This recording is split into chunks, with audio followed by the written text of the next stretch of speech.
là một xíu thế này chống tiệt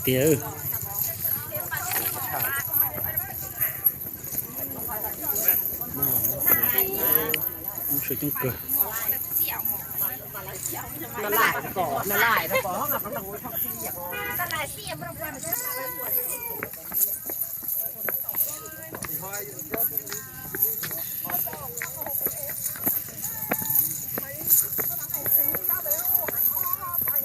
chị nó phải trống nữa một xíu là gì tiệt đừng có thằng nào chúng ta con nhện thật lên tiếng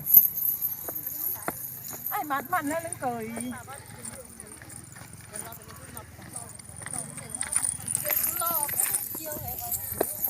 hát cơm được thêm gì con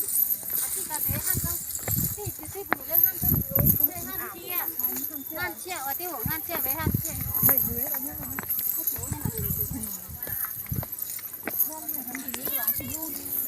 vậy tiệt ơi nó chụp bây giờ sẽ đỡ xịt tàn ơi vậy con lần thôi nó xa bây giờ lại nó tích chữ tới cửa tôi nó xịt vào rồi chứ thì nó này tại nó này khác cười nó cả vô cùng nên mới từ lo đó không từ lo để chơi thôi chứ mua một sao cái một lọ à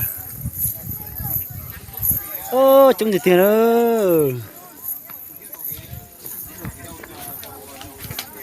mong số là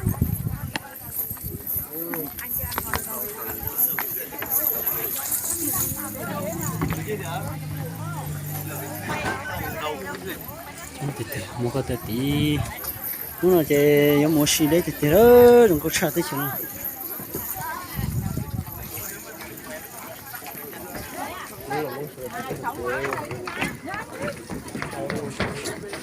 mua cho có thì đây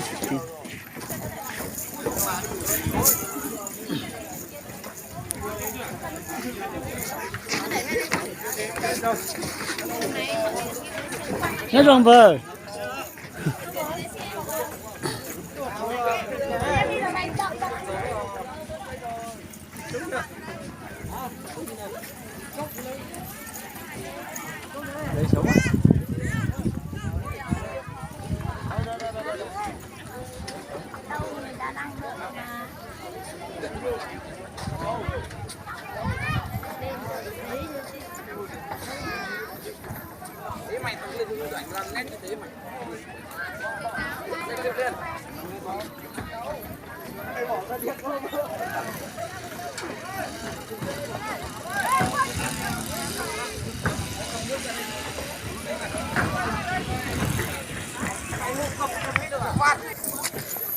tàu đó ô chúng thì tiền đâu thế này có được cái dư sắp rồi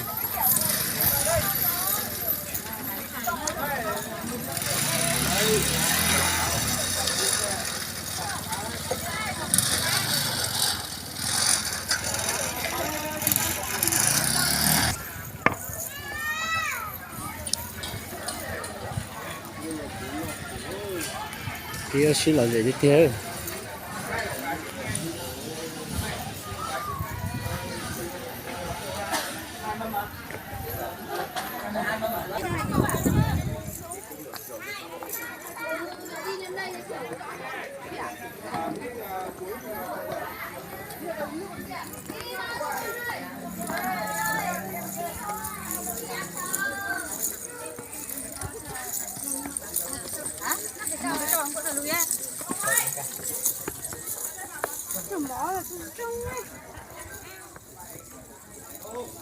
ô xí chơi chuyến đẹp luôn nữa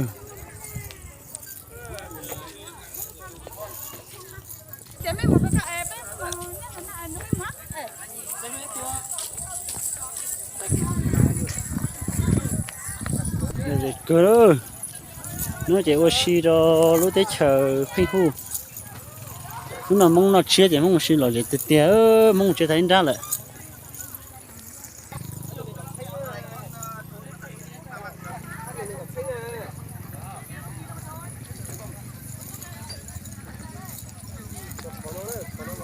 mà chỉ chúng cơ đó lỡ nhiều chứ bây giờ mù khó chịu nhiều mù nữa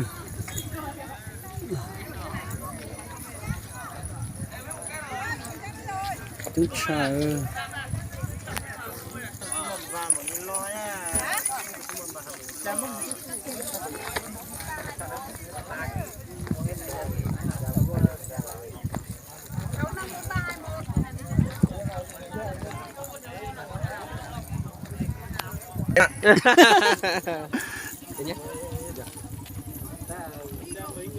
Lai chi à? lại chi Chơi. còn nữa cũng khó chơi mùa để hỗ trợ ít tuần anh gọt xía nè bây giờ mùa với mùa xì rồi bị va pa Làm video à?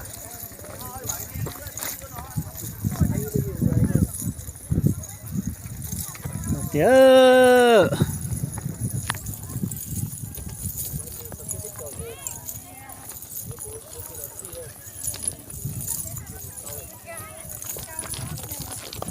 nó xì cho bị va pa nè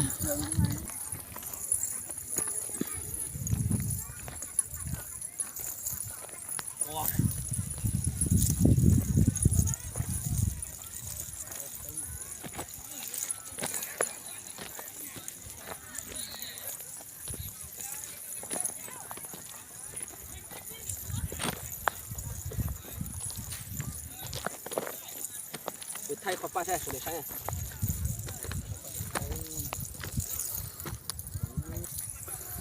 số va pa phải trong lô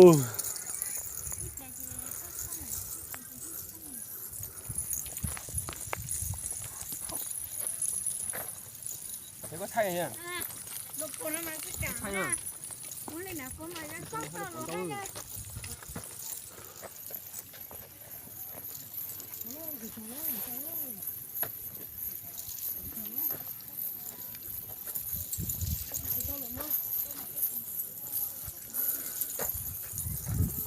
xin lỗi chị thật nữa Papa này không có hay.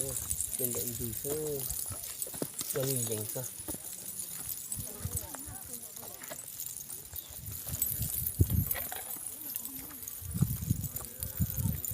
Rồi giờ.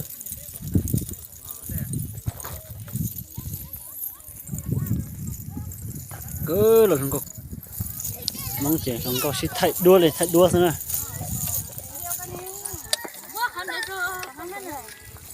Nhà đi tới nhà.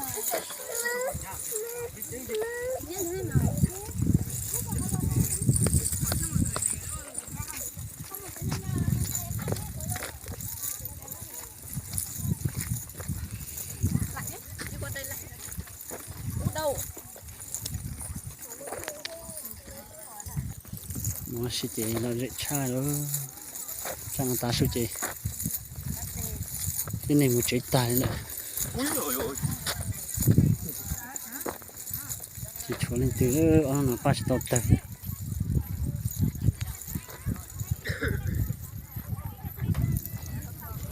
họ là bé khó chơi tua nữa chẳng tôi sập vào nó nữa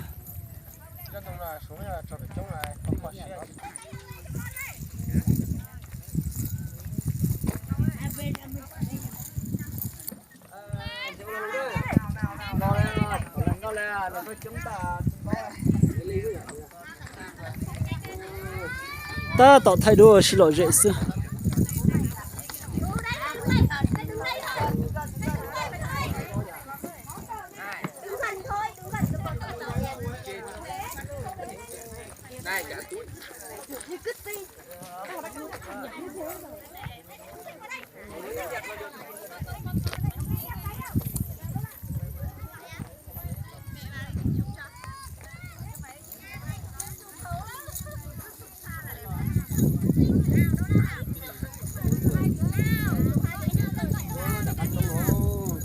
xong nó khá trông nữa xong nó khó chơi nó lại